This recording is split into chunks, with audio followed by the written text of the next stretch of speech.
Ndi bulungi olyotya. Tuli bulungi. Yeah. Ebyamuva Bulaya wabimanyira. I don't know. Simanyi kyakuddamu. Nenga kulekayo ebweru. Navuddeyo. Show zatambudde ziki ez'ebweru. Zabadde fine nnyo nnungi nnyo, yeah, massive. Naye lwaki mutera okukola kino ekintu omuntu wabayo ne show ng'omulala agenda ebweru? Muba mumulekera space.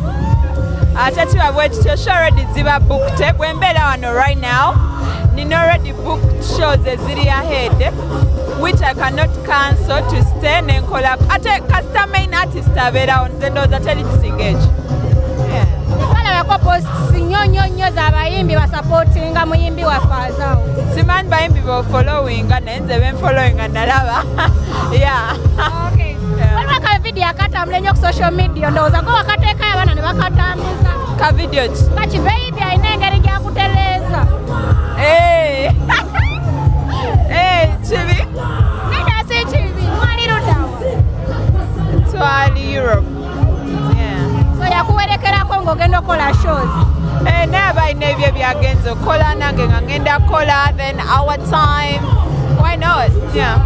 Okay. So far Oberfest ogiraba otya kubanga toze kubeera nga artist, you're just here to enjoy. I mean Oberfest y'amaanyi, ani atayagala vibe ya Bellaga. Bellaga ina vibe y'amaanyi. So nadda nina okujja okunyumirwa. Why not?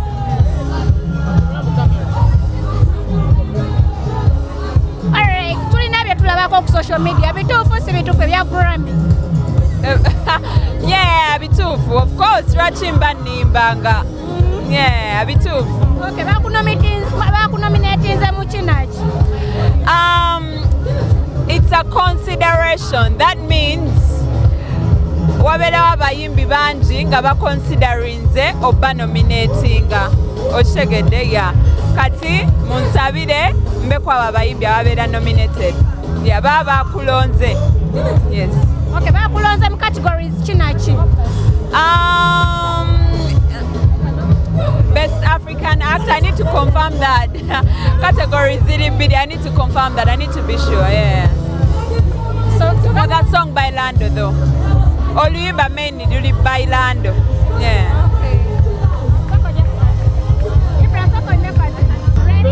Tugende. Okay, tulina bye tulaba ku social media ebitambula ebya Grammy. Biri bitasooka otunyumize kubanga tuyinza okubanga ko mukyala kubanga kasooka okulonda mu Grammy Awards.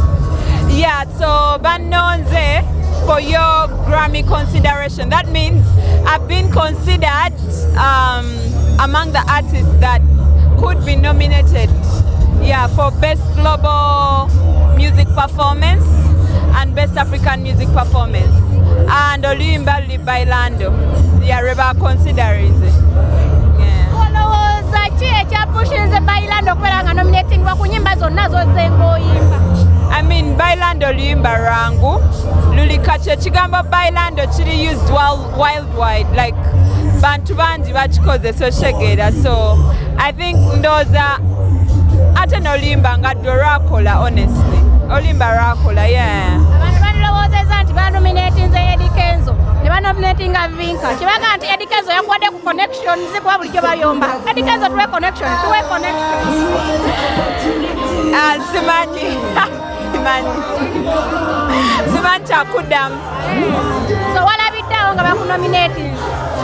Waliwo procedure. Yeah, so people that have teams, but artist manager, there is a procedure and then you're chosen. Yeah. Kino weeraba wanga gwe Vinka okubeera nga muswanyiza Avenue gwasoose okubeera nga nominatingwa in Grammy. I mean, work yeyogerera and then I am blessed. I mean, and my fans be bantusiza wano ku Kyendi, so yeah, nene wakwali. Yeah. Abantu abali bavuma Bailando nti luyimba luli boga simanya biki oyinza bawa message ki? Abo be batono sagati bawe budde. Yeah.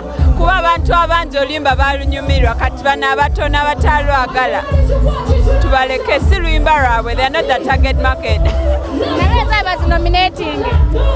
I mean, why not? Bana abawagizi baimwe balenyo kumpagira music temulekera muwuliriza mugula nze mbagala nnyo ngenda bawa music sigenda lekerawo.